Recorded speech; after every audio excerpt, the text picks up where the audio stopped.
The chamber of the Galactic Council stretched across 3 kilometers of polished stone and floating platforms.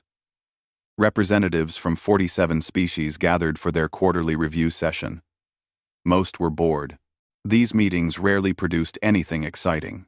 Ambassador Ji-Woo Kim sat in the human delegation section, reviewing her presentation notes. Earth had been a council member for 20 years now. 20 years of steady, unremarkable participation. Humans built things. They traded. They smiled and nodded in meetings. The council had grown comfortable with them.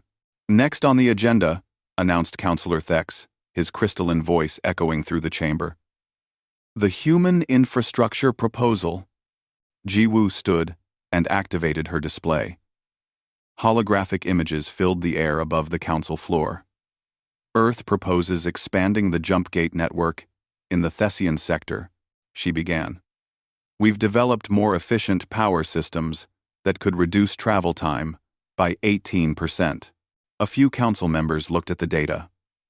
Most checked their personal devices or whispered to their aides. Infrastructure was important, but dull. Humans were good at dull, but important work. It was why the council liked having them around. Ji-Woo continued through her presentation. Medical research sharing programs. Expanded trade routes through the Outer Rim. Standard proposals. Professionally delivered. She finished and returned to her seat. The council moved to vote on her proposals when the alarms began. Every console in the chamber flashed red. Emergency broadcasts overrode the meeting protocols. Councillor Yven, of the Thessians, rose from her seat. Her face pale despite her blue skin. The Vakros Dominion has attacked, she said, her voice shaking. Multiple colonies in our outer territories. They're gone. All of them. The chamber erupted into chaos. Representatives shouted questions. Security feeds showed the aftermath. 3 billion Thessians had lived in those colonies yesterday. Today, there were only ruins and radiation signatures. Order! Councillor Thex called out. We must approach this carefully. Hasty responses lead to wider conflicts. The debate began immediately. The Vakros Dominion had been a problem for 300 years. They existed outside council space, launching raids and expanding their territory through conquest. The council had managed them through sanctions, diplomatic pressure, and strategic positioning. Direct military conflict was always avoided. We should form a committee to investigate, suggested one representative. Economic sanctions must be increased, said another. Perhaps we can negotiate a settlement, offered a third. Ji-Woo listened in silence. Her expression remained neutral, but her hands gripped the armrests of her chair. The Thessians had asked for help 6 hours ago, according to the timestamps on the emergency broadcasts. The council was debating committee formations. 2 hours passed, then 3. The debate circled endlessly. Every suggestion met counter-suggestions. Every proposal needed subcommittees. The council was very good at discussing problems. They were much slower at solving them. We must consider the broader implications, Councillor Thex said. The Vakros have significant military forces. A direct response could escalate into a wider war. Council species could face retaliation. Councillor Yven stood again, tears streaming down her face. 3 billion of my people are dead. How many more will die while we debate implications? We understand your pain, Thex replied. But we must be measured in our response. Emotional reactions lead to poor decisions. Ji-Woo raised her hand. The gesture was so simple, so quiet, that it took several minutes before anyone noticed. Finally, Thex acknowledged her. Ambassador Kim, do you have input? Ji-Woo stood slowly. She looked around the chamber at the assembled representatives. Some looked concerned. Most looked uncomfortable. All of them looked like they wanted someone else to solve this problem. The Thessians called for help 6 hours ago, Ji-Woo said quietly. How much longer will this debate continue? Thex's crystalline features somehow conveyed irritation. These matters require careful consideration, Ambassador. We cannot simply rush into military action. The consequences must be evaluated. Strategic assessments must be completed. We have procedures for situations like this. I see, Jiwoo said. She paused, then added, I need to request a recess. I must consult with Earth before we continue. Several council members looked relieved. The humans were being reasonable, as always. They understood the need for proper procedures. Granted, Thex said. We will reconvene in 4 hours to continue our discussions. Jiwoo bowed slightly and walked from the chamber.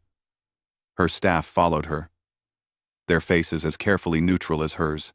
They entered their delegation's private quarters, and Jiwoo immediately activated the quantum-encrypted communication system. The channel connected to Luna Station in orbit around Earth's moon. Fleet Admiral Park Sung-min appeared on the screen. He looked tired. He probably hadn't slept since the news of the Vakros attack reached human space. Ambassador, he said simply. Admiral, Jiwoo replied. The Council is debating their response. It will take days, maybe weeks. The Thessians don't have days. Park nodded slowly. Your recommendation? Jiwoo was quiet for a moment. She thought about her daughter back on Earth. About her parents in Seoul. About the 20 years of peace humanity had enjoyed as part of the Galactic Council. About the 3 billion Thessians who had been alive yesterday morning. Authorization, Omega, she said quietly. Park's face showed no emotion, but his eyes reflected something that might have been sadness. Confirmed. Authorization. Omega accepted. Fleet deployment will begin immediately. The connection ended. Jiwoo stood in the quiet room, surrounded by her staff. They all knew what authorization Omega meant. They had all hoped they would never use it. Notify all human civilians on non-human stations, Jiwoo said to her aide. Min-jun, they have 24 hours to return to human space. After that, I cannot guarantee their safety. Min-jun nodded and began sending encrypted messages. Another aide, Sarah, looked at Jiwoo with concern. The Council won't understand, Sarah said quietly. No, Jiwoo agreed. They won't. They think we've moved past our violent history. They think we've become civilized like them. She looked at the starfield visible through the window. They're about to learn that humans never stopped being what we are. We just got better at it. Across human space, the transformation began. It was quiet and efficient. Colonial worlds shifted to war production. Commercial vessels received new orders. Crews who had lived peaceful lives for 20 years reported to their stations without question. They had trained for this. They had prepared for this. They had hoped it would never come, but it had come. And humanity was ready. Jiwoo returned to the council chamber 4 hours later. The debate was still ongoing. They had formed 2 committees and were discussing a third. She waited for a pause in the discussion, then raised her hand. Ambassador Kim, Thex acknowledged. Has Earth reached a decision regarding support for the Thessians? Yes, Jiwoo said. She stood and faced the council. Her voice was calm and clear. Humanity will render assistance to the Thessian people. Several council members nodded approvingly. The humans would send aid ships. Perhaps some medical supplies. It was good to see them participating. Our fleet will depart human space in 18 hours, Jiwoo continued. We expect to engage Vakros forces within 72 hours. We will accept their unconditional surrender, or we will dismantle their civilization. There will be no third option. The chamber fell absolutely silent. Then, it erupted. The council chamber descended into chaos. Representatives from dozens of species shouted questions all at once. Councillor Thex tried to restore order, his crystalline voice cutting through the noise. Ambassador Kim, this is madness, he declared. Humanity has perhaps 20 warships according to our intelligence. The Vakros Dominion fields thousands. You cannot possibly believe you can defeat them militarily. Jiwoo remained standing, her expression calm. Our assessment differs from yours. The Vakros have been a threat for 3 centuries, another council member called out. We have managed them through careful diplomatic balance. You propose to simply attack them? This will start a war that engulfs the entire region. With respect, Counselor, the Vakros started the war when they committed genocide against the Thessians. We are simply finishing it. Thex leaned forward on his platform. You speak of finishing wars as if it is simple. The Council has maintained peace through patience and measured responses. We do not rush headlong into conflicts. You maintained peace for yourselves, Jiwoo said quietly. The Thessians were not at peace 6 hours ago, when 3 billion of them died. They are not at peace now while you debate committee structures. Counselor Yevon stood, her voice stronger now. How long until your fleet arrives? 72 hours after departure, Jiwoo replied. Possibly less. What do you need from us? Nothing. Stay out of our way. The bluntness of it shocked the council. Species did not operate independently like this. Military actions required council approval, coordination, strategic planning committees. The humans were ignoring 300 years of established protocols. This is unacceptable, Thex stated. The council must vote on any military action. We have procedures. Jiwoo looked directly at him. The Thessians followed your procedures. They filed the proper reports. They requested assistance through official channels. They waited for your committees and your debates. While they waited, 3 billion of them died.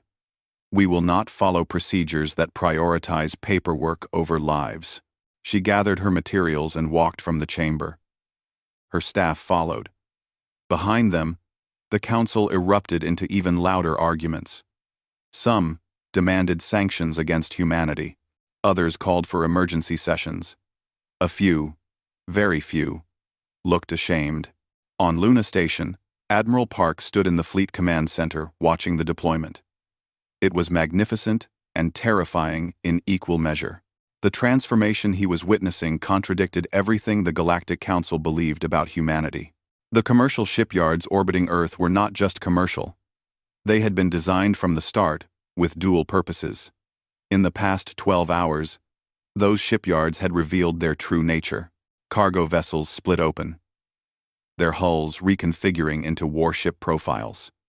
Hidden weapon systems emerged from what had appeared to be storage compartments. Drives that seemed designed for efficient trade routes showed their true capacity for tactical combat speeds. Across human space, similar transformations occurred. The communications satellites around every human colony were not just for communications. They were weapons platforms, sensor arrays, and strategic coordination nodes. The scientific research stations in deep space were forward military bases with full logistics capabilities. The mining operations in asteroid belts had been extracting materials for warship construction all along. Humanity had been preparing for this since joining the Council. 20 years of steady, patient preparation. They had hoped never to use it, but they had never stopped being ready. Status report. Park commanded.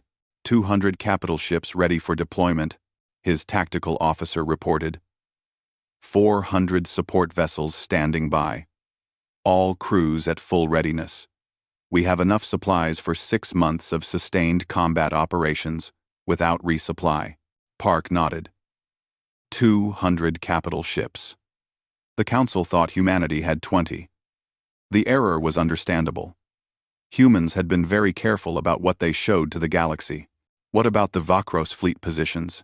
They have concentrated 800 warships at the Kethros Nexus, Admiral.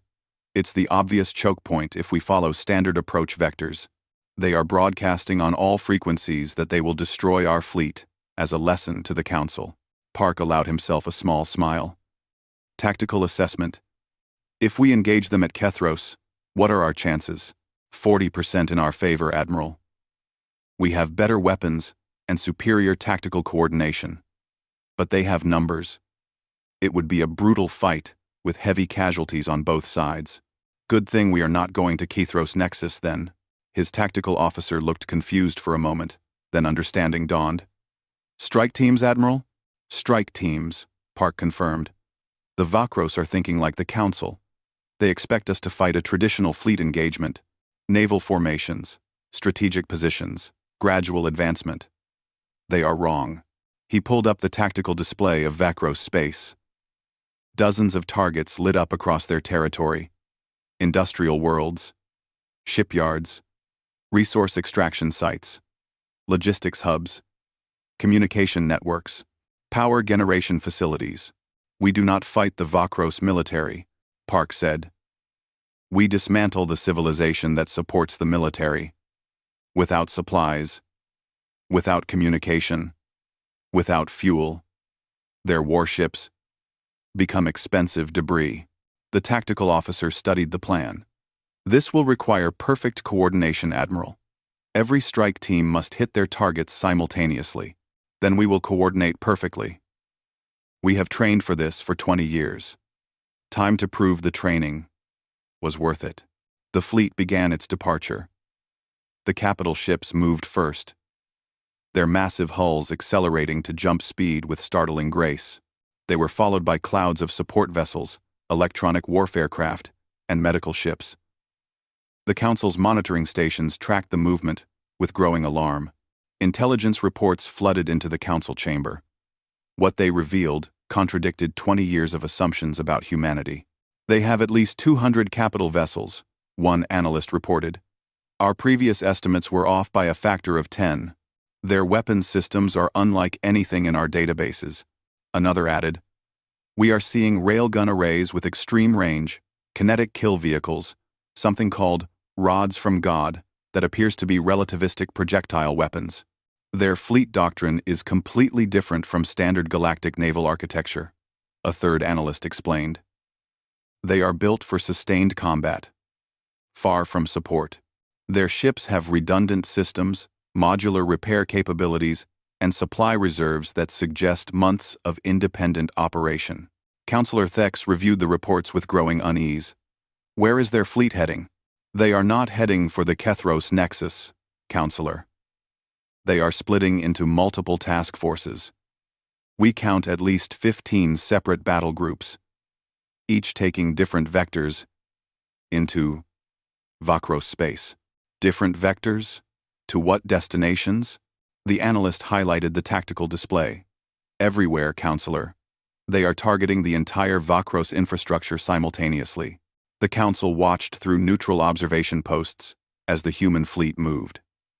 They maintained perfect communications discipline. They used passive sensors only, making them difficult to track. Their movements showed a level of tactical coordination that most Council species had forgotten was possible. The Vakros Dominion tracked the human approach and laughed. These upstart humans thought they could challenge an empire that had conquered dozens of species. The Vakros positioned their fleet at Kethros Nexus and waited for the humans to arrive. The humans never went to Kethros Nexus. Instead, they jumped directly into Vakros space, bypassing all defensive positions. 15 different battle groups emerged from jump space simultaneously across the Vakros territories. Before the Vakros could react, the humans began their assault. It was not a battle. It was surgery. Human ships struck with precision that seemed impossible. Shipyards building Vakros warships exploded. Power plants providing energy to military bases went dark. Communications arrays coordinating fleet movements became debris. Resource extraction facilities supplying raw materials ceased to exist. Every target was military or industrial. Civilian areas were untouched. The accuracy was terrifying.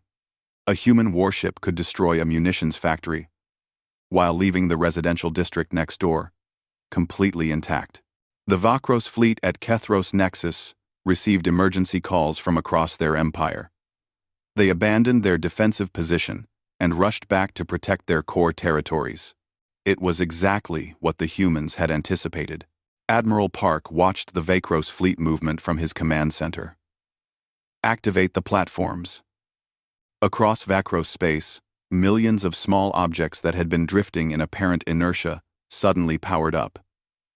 They had been seeded throughout the region over the past 72 hours by stealth ships. Now they activated as the Vakros fleet passed through their positions. The objects were simple. Kinetic kill vehicles with basic guidance systems and powerful drives. Nothing fancy. Nothing that required complex technology. Just mass and velocity in the right place at the right time.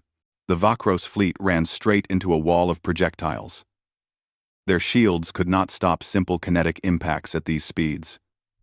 Their point defense could not track thousands of small, fast-moving objects. Ships began exploding throughout their formation. The Council watched in horror. Not at the destruction, but at the method.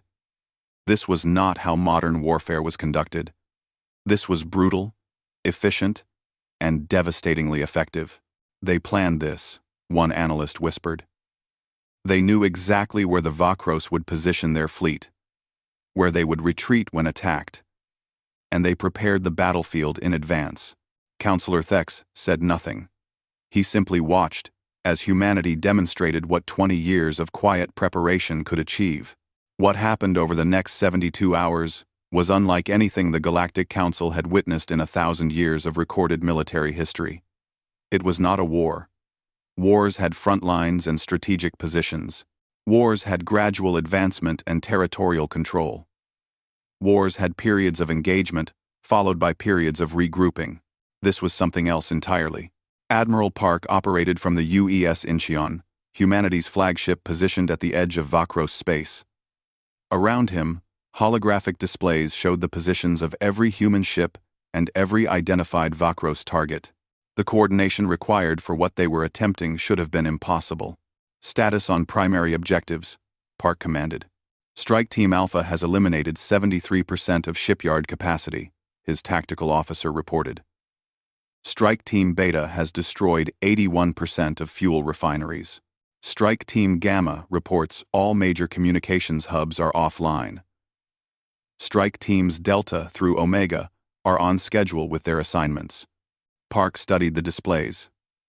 Each target had been carefully selected.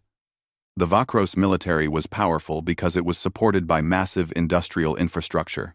Remove that infrastructure, and the military became unsustainable. What about the Vakros command structure? We have identified their command centers on 17 worlds. Teams are in position to strike simultaneously in 4 hours. Civilian casualties? Minimal, Admiral.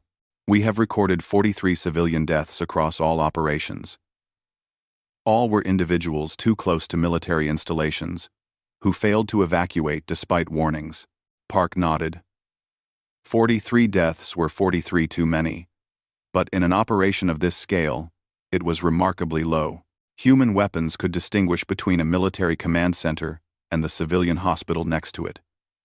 That precision was by design. Humans did not wage war against populations. They waged war against the ability to make war. In the council chamber, representatives watched the human operations with growing alarm. They had access to neutral observation posts scattered throughout the region. What those posts reported contradicted everything they thought they knew about warfare.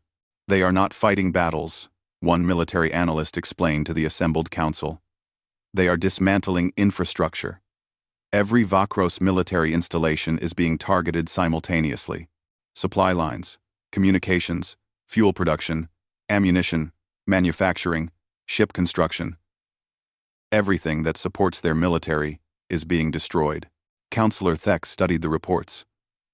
But their precision, how is it possible? We see a Vakros munitions factory destroyed. But the residential area 300 meters away is untouched. Their weapons should not have that level of accuracy. Their weapons are specifically designed for precision, Counselor. They use guided kinetic projectiles, focused energy weapons, and what they call smart munitions that can adjust their trajectory mid-flight. Every weapon is designed to hit exactly what it is aimed at, and nothing else. Another council member spoke up. What about the Vakros fleet? 800 warships should be able to mount some defense. The analyst pulled up new data. The Vakros fleet is scattered across their territory, attempting to respond to multiple threats simultaneously. They cannot coordinate effectively because their communications infrastructure is gone. They cannot refuel because their refineries are destroyed. They cannot repair damage because their shipyards no longer exist. They are trying to fight a modern military campaign with Bronze Age logistics. The Council watched as Vakros commanders attempted to organize resistance. It was futile. Every time they gathered forces, human ships appeared and struck with devastating precision. Every attempt at communication was jammed or intercepted. Every supply convoy was destroyed before it could reach its destination. The Vakros leadership made a decision. They broadcast across all frequencies, offering to negotiate. They would withdraw from Thessian space. They would pay reparations. They would agree to council mediation.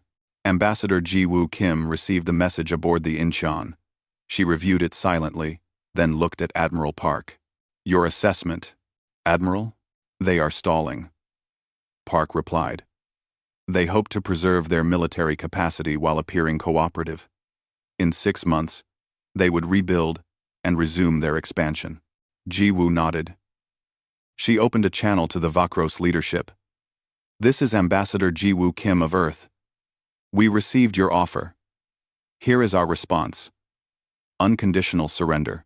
Your military will stand down immediately. You will provide us with complete access to all military installations. You will submit to occupation and disarmament. These terms are not negotiable." The Vakros leader appeared on the screen. He was large, heavily armored, with features that suggested a predatory species. His expression showed contempt. "You expect us to surrender our sovereignty to a species that joined the galactic community 20 years ago? We have been an empire for 1,000 years. We will not bow to children. Then we will continue," Ji-woo said calmly. "But understand this. We offered mercy once. You responded by executing Thessian prisoners on live broadcast. We will not offer mercy again." She closed the channel. Park looked at her with raised eyebrows. "Continue operations?" he asked. "Continue operations," she confirmed. "But Admiral, be thorough. I want every shipyard gone. Every military academy closed. Every weapons research facility eliminated. Every piece of infrastructure that could support military aggression in the next century should cease to exist." Park nodded and began issuing orders. The human fleet shifted to a new phase of operations. This was no longer about defeating the Vakros military. This was about ensuring they could never threaten anyone again. The Council sent urgent messages to Ambassador Kim. They begged for a ceasefire. Surely enough, damage had been done. The Vakros were clearly defeated. This level of destruction was unnecessary. Ji-woo responded to the Council from the bridge of the Incheon. Her face appeared on their screens, and her expression was harder than they had ever seen. "The Thessians had 3 billion people," she said quietly. "They asked for help. You debated. You formed committees. You discussed implications. While you talked, those people died. We do not do partial measures when genocide is involved. We do not leave threats partially neutralized so they can rebuild and kill again in a generation." Counselor Thex tried to reason with her. "Ambassador, we understand your anger, but this level of destruction serves no purpose. You have won. The Vakros are defeated. The Vakros are not defeated until they cannot threaten anyone ever again," Ji-woo replied. "You have managed them for 3 centuries through diplomacy. You negotiated. You imposed sanctions. You drew lines and watched them cross those lines, then drew new lines. The result was 3 billion dead Thessians. We have a different approach. Over the following weeks, humanity executed its strategy with relentless efficiency. Every Vakros shipyard was reduced to scrap. Every military academy was closed. Every weapons research facility was eliminated. Even the economic infrastructure that funded military expansion was targeted. Banks that financed warship construction found their assets frozen or destroyed. Corporations that manufactured military equipment found their factories in ruins. The Vakros military fought back desperately. They achieved some successes. 7 human ships were destroyed. 4 were damaged, severely enough to require return to human space. 312 human personnel died in combat operations. But for every human ship lost, 10 Vakros vessels were eliminated. For every human casualty, 100 Vakros military installations ceased to exist. The mathematics were brutal and one-sided. What disturbed Council observers most was human discipline. Despite the losses, despite the combat stress, human forces maintained perfect operational standards. Not a single war crime was recorded. Prisoners were treated according to galactic conventions. Wounded Vakros personnel received medical care. Civilian areas remained untouched, even when it would have been militarily advantageous to strike them. This was not rage or revenge. This was calculated, precise dismantling of an enemy's capacity for violence. It was war conducted with the efficiency of an industrial process and the precision of surgery. 47 days after the human fleet entered Vakros space, Admiral Park sent his report to Earth. The Vakros Dominion no longer possesses meaningful military capacity. They retain enough forces for internal security and defense of their home system. They cannot threaten neighboring species. They cannot project power beyond their borders. They cannot rebuild their military infrastructure within our lifetimes. Mission accomplished. Ambassador Kim received the report and forwarded it to the Council with a simple message. Humanity has completed its assistance to the Thessian people. Our fleet will return to human space. We trust this resolves the situation to everyone's satisfaction. The Council read the message in stunned silence. The Vakros Dominion, which had threatened civilized space for 3 centuries, had been neutralized in 47 days. Not conquered, not occupied, simply erased as a threat. Counselor Yevhen stood, tears streaming down her face again. But this time, they were not tears of grief. 300 million Thessians survived because someone finally acted, she said to the Council. I will remember that when we discuss what comes next. The human fleet began its return to human space 3 days after Admiral Park's mission accomplished report. The withdrawal was as organized and efficient as the assault had been. Ships departed in coordinated groups, leaving behind only observation platforms to monitor the Vakros territories. The Council scrambled to understand what they had witnessed. Emergency sessions were called. Intelligence agencies compiled detailed analyses. Military strategists attempted to reverse engineer human tactical doctrines. What they discovered was more disturbing than the military campaign itself. Counselor Thex stood before the assembled council, holding a data tablet that contained humanity's complete military history. The unredacted version. The council had possessed summary versions for 20 years, but they had never bothered to examine the details. Humans seemed peaceful, so their violent past seemed irrelevant. It was not irrelevant. I have spent the past week reviewing human historical records. Thex began. What I found contradicts everything we believed about their species. We assumed humans had matured beyond warfare when they achieved space travel. We were wrong. Humans never moved beyond warfare. They perfected it. He activated a holographic display that showed human history. The timeline was color-coded by conflict. There was very little empty space on that timeline. Humans have been fighting wars for their entire recorded history, not occasional conflicts like most species experience. Constant, continuous warfare. They fought with primitive weapons when they had nothing else. They fought with chemical weapons, biological weapons, nuclear weapons.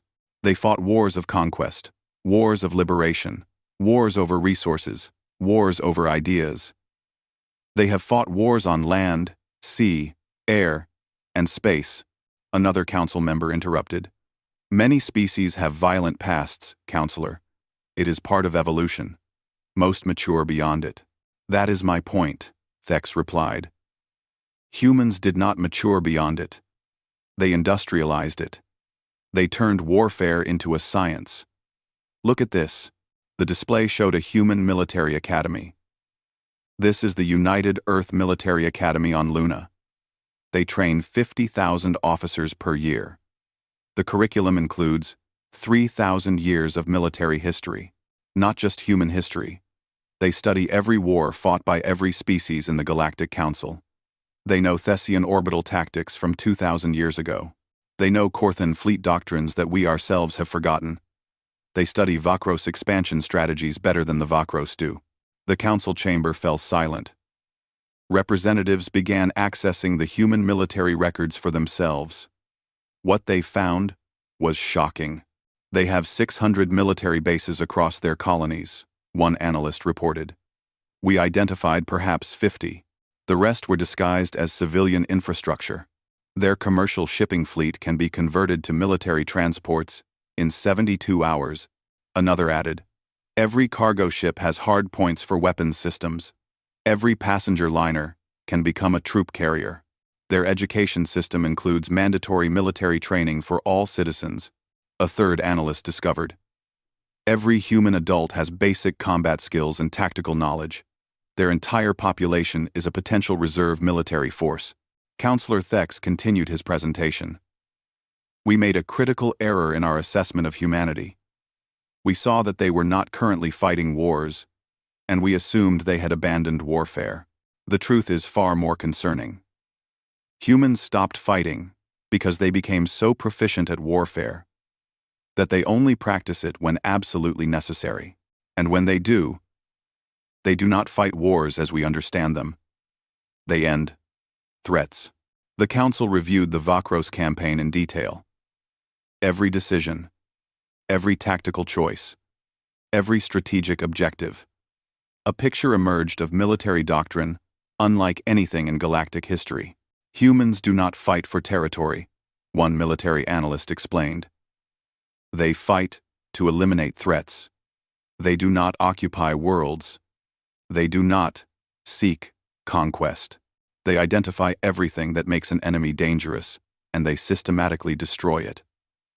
Then, they leave. Look at their target selection in the Vakros campaign, another analyst added. They did not attack Vakros worlds. They attacked Vakros military capacity. Shipyards, not cities. Command centers, not populations. They avoided civilian casualties even when it made their mission more difficult. This suggests a level of moral restraint combined with military capability that is extremely rare. A junior Corthan analyst raised a concern that many were thinking. What does this mean for the Council? If humans can do this to the Vakros, what stops them from doing it to us? The question hung in the air like a physical presence. It was the fear that had been growing in every council member's mind since they watched the human campaign unfold. Counselor Thex called for a closed session. Only senior council members remained. The topic was simple and terrifying. What do we do about humanity? We must restrict their military development, suggested Counselor Drevix of the Corthan hierarchy. Place limits on their fleet size. Regulate their weapons technology. Require council oversight of their military operations. And if they refuse? Asked another council member. Then we enforce the restrictions. The combined forces of the council outnumber humanity significantly. Councillor Vive stood slowly. Her people were still recovering from the Vakros genocide. Many Thessians were angry, grieving, traumatized, but they were alive, and 300 million of them owed that to human intervention. Before this council considers restricting humanity, let me tell you what I saw, Yvonne said. I saw 3 billion of my people die while you debated committee structures. I saw humanity act when no one else would. I saw them fight with precision and restraint, even against an enemy that showed neither. I saw them protect what remained of my species, when the council that was supposed to protect us chose discussion over action. The Thessians are understandably grateful, Drevix replied. But gratitude should not blind us to the threat humanity represents. What threat? Yvonne demanded. Humans have been council members for 20 years. Have they attacked anyone? Have they seized territory? Have they threatened any species? They maintained a powerful military in secret, yes. But they used it only when faced with genocide. That is not a threat. That is exactly what the Council should have been doing all along. The debate continued for hours. Some Council members wanted strict restrictions on humanity. Others argued for a measured response. A few suggested doing nothing at all. The arguments went in circles. Finally, Councillor Thex called for Ambassador Kim to address the closed session. She arrived an hour later, her expression neutral as always. Ambassador Kim, Thex began carefully. The Council is concerned about humanity's military capabilities. We did not know the true extent of your forces. We are considering restrictions on future military development to ensure galactic stability. Ji-woo listened without expression. When Thex finished, she was quiet for a moment. Then she spoke. Her voice calm, but firm. You can propose whatever restrictions you want, but understand several things. First, we joined this council in good faith. We have honored every agreement. We have contributed to galactic society. We have been peaceful neighbors for 20 years. Second, when genocide occurred, and you debated, we acted. We saved 300 million Thessians. We neutralized a threat that your council managed poorly for 3 centuries. Third, we will not allow you to restrict our ability to defend ourselves or others who ask for our help. Are you threatening the council? Drevix asked sharply. No, Ji-woo replied. I am stating facts. You can vote for restrictions if you wish. But if you attempt to enforce those restrictions, we will view it as an act of aggression. And you have recently seen how we respond to aggression. The implication was clear. The Council could not enforce restrictions without military action. Military action against humanity would be costly. Perhaps too costly. So, we are simply supposed to trust you? Drevix demanded. Trust that you will not use your military power against Council members? You have trusted us for 20 years, Ji-woo pointed out. We have never given you reason to doubt that trust. We maintained our military capabilities in secret. Yes, but we never used them aggressively. We used them defensively, to stop genocide. If that makes us untrustworthy in your eyes, then perhaps the problem is not with us. Councillor Wyvern spoke again. My people asked for help. The Council debated. Humanity acted. 300 million. Thessians are alive because someone kept their word when we needed them. I will not vote to restrict the only species that honored their commitments when it mattered most. Other council members began to shift. Not all of them. Some remained convinced that humanity was dangerous. But enough began to recognize that restricting humanity might be both impossible and unwise. Thex called for a recess. The council needed time to consider. As Ji-woo prepared to leave, a junior analyst approached her. It was the same Korthan who had asked the earlier question about human military readiness. Ambassador, the analyst said quietly. May I ask you something? Of course. Why did your people maintain such military readiness for 20 years of peace? Was it not exhausting? Did you not want to simply enjoy the peace you had found? 1. Ji-woo smiled slightly. It was the first real smile any council member had seen from her in weeks. We have a saying on Earth, she replied. If you want peace, prepare for war. We desperately wanted peace. We joined the council, hoping to find it. We contributed to galactic society because we believed in what the council represented. But we learned long ago that peace is not the absence of conflict. Peace is the presence of those willing and able to prevent conflict or end it quickly when it begins. We stayed ready because we hoped we would never need to use our military. But when 3 billion people died and the council debated, someone had to act. The council deliberations continued for 3 more weeks. It was the longest emergency session in council history. Every species had opinions. Every representative had concerns. The question of what to do about humanity consumed all other business. Ambassador Ji-woo Kim spent those weeks in the human delegation quarters, handling routine matters and waiting. She knew the council would eventually reach a decision. She hoped it would be a wise one. On Earth, Fleet Admiral Park oversaw the return of human forces. Ships underwent maintenance. Crews rotated home for leave. The wounded received treatment. Families mourned those who had not returned. But the military did not stand down. They simply returned to their previous state of quiet readiness. In the council chamber, Councillor Thex finally called for a vote. The proposal was complex, carefully worded to satisfy multiple factions. Humanity would not face restrictions on military development. Instead, they would be designated as the Council's Rapid Response Force for existential threats. It was not an official title. That would require admitting the Council needed enforcers. But everyone understood what it meant. Humanity would be the sword the Council had never wanted to admit it needed. The vote passed. Not unanimously. 12 species voted against it. But 63 voted in favor. The Thessians voted yes. Immediately. Several other species who had been threatened by the Vakros over the centuries also supported it. Even some who were nervous about human military power recognized that having humanity as an ally was better than having them as an enemy. Ambassador Kim received the news without visible emotion. She thanked the Council for their decision and assured them that humanity would honor this new responsibility with the same dedication they had shown for the past 20 years. But privately, in the human delegation quarters, she allowed herself a moment of relief. The crisis had passed.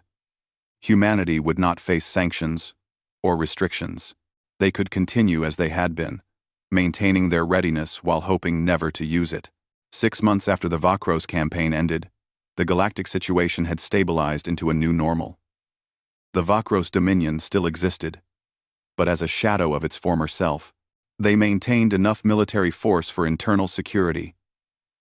They could defend their home territories, but they could no longer threaten anyone beyond their borders. More importantly, their example had effects throughout the galaxy. Other aggressive species reconsidered their expansion plans. Pirates became more cautious about raiding trade routes. The lawless regions of space became slightly less lawless. It was not because the Council had become more effective. It was because everyone knew that somewhere in the galaxy, humanity was watching. And if you committed genocide, if you slaughtered billions, if you threatened civilized space, the humans would not debate. They would not form committees. They would act. And when humans acted, they did not fight wars. They erased threats. Ambassador Kim returned to her normal duties. She presented infrastructure proposals. She attended trade negotiations. She participated in cultural exchange programs. To all appearances, she was the same pleasant, professional diplomat she had always been. But council members who dealt with her noticed subtle changes. They were more careful in their discussions, more thoughtful in their debates. When issues of aggression or military threats arose, they moved faster toward solutions.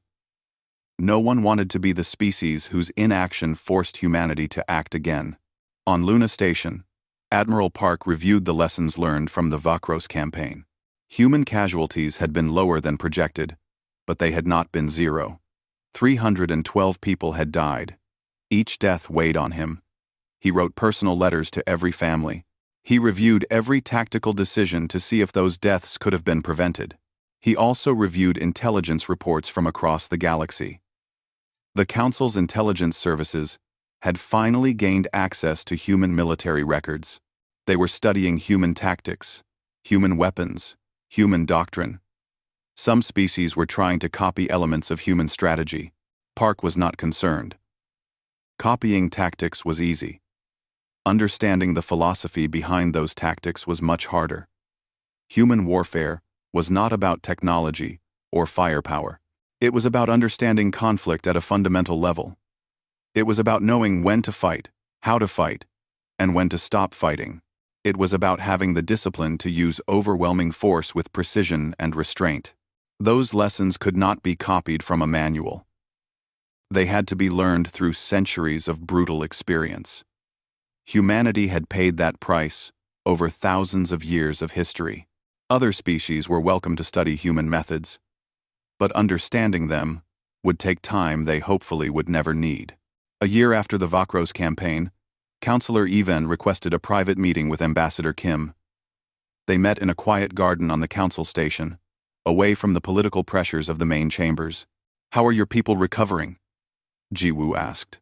"Slowly," Even replied. "The survivors carry heavy grief. But they are alive. My species continues because you acted when others would not. I wanted to thank you personally. You already thanked us officially. This is different. This is not one politician thanking another. This is one person thanking another for saving her entire species from extinction." Jiwoo was quiet for a moment. "We did what was necessary. What anyone should have done. But no one else did," Yven pointed out. The council debated. "You acted. That difference saved 300 million lives." They walked in silence for a while. Then Yven asked the question that had been bothering her for months. "Why are humans so good at warfare? Most species develop weapons as their technology advances, yes. But you have made warfare into an art form." Jiwoo considered her answer carefully. "Earth is not a kind planet. It has harsh seasons, predators, diseases, natural disasters. Humans survived by being adaptable, intelligent, and persistent. But we also survived by being very good at organized violence. Tribes fought other tribes. Nations fought other nations.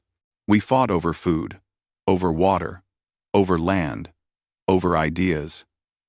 We fought so much, and so often, that we became experts at it. But you joined the council seeking peace. Yes, because we know the cost of war better than anyone. We have seen what happens when violence goes unchecked. We have experienced genocide, atomic weapons, biological warfare. We know what it means when conflict escalates beyond control. That is why we want peace. But it is also why we are so dangerous when peace fails. We know exactly how bad things can get. We know exactly how to prevent it from getting that bad again." 1. Yven nodded slowly. "So, when the council debated and did nothing, you acted because you knew that doing nothing would make things worse." "Exactly. The Vakros committed genocide. If we did nothing, if the council did nothing, they would do it again. And again. Until someone finally stopped them. Or until they conquered enough territory that stopping them became impossible.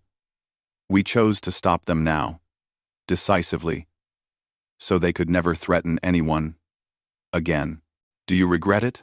The deaths, the destruction."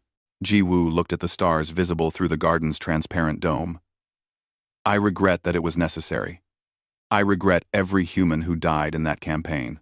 I regret every Vakros soldier who died fighting for leaders who sent them to commit genocide.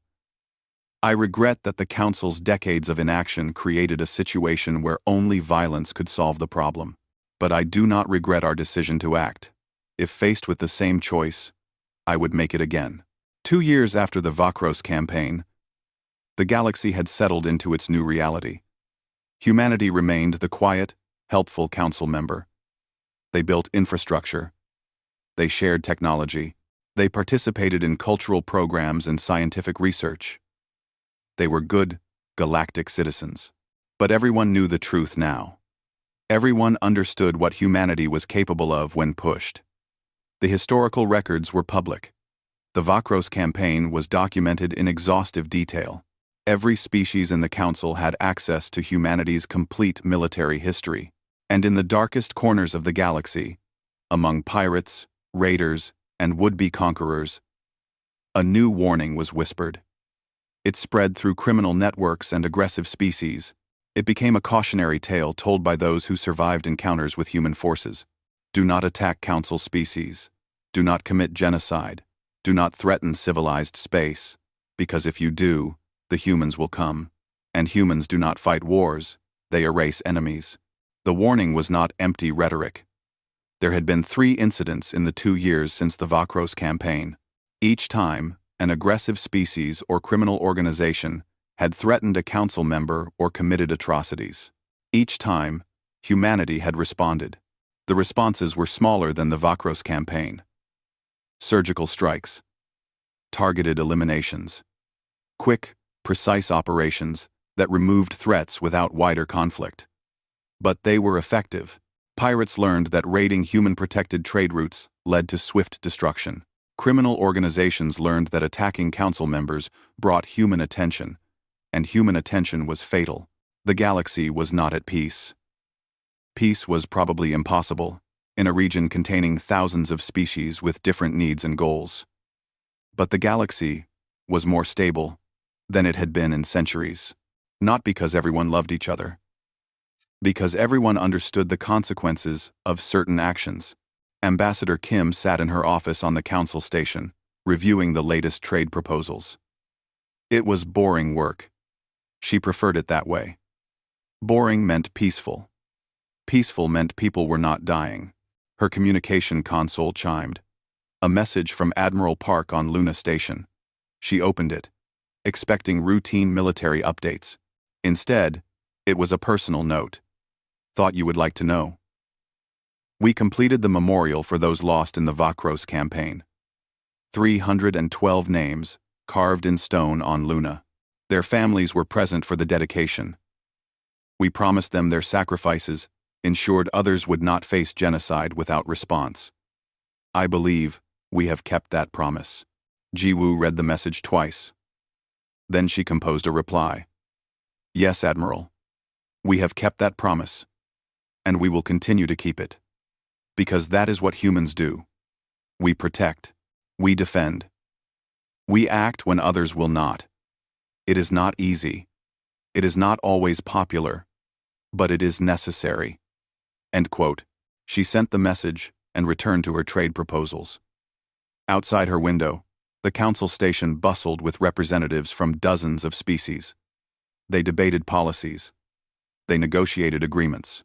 They built the peaceful galactic society they all wanted. And somewhere in human space, quiet and watchful, humanity's fleet maintained its readiness. Hoping never to be needed again. But ready. Always ready. To act when others would not. Because humans had learned something across thousands of years of war. Something the galaxy was still learning. Peace is not the absence of violence. Peace is the presence of those willing to prevent violence or end it swiftly when prevention fails.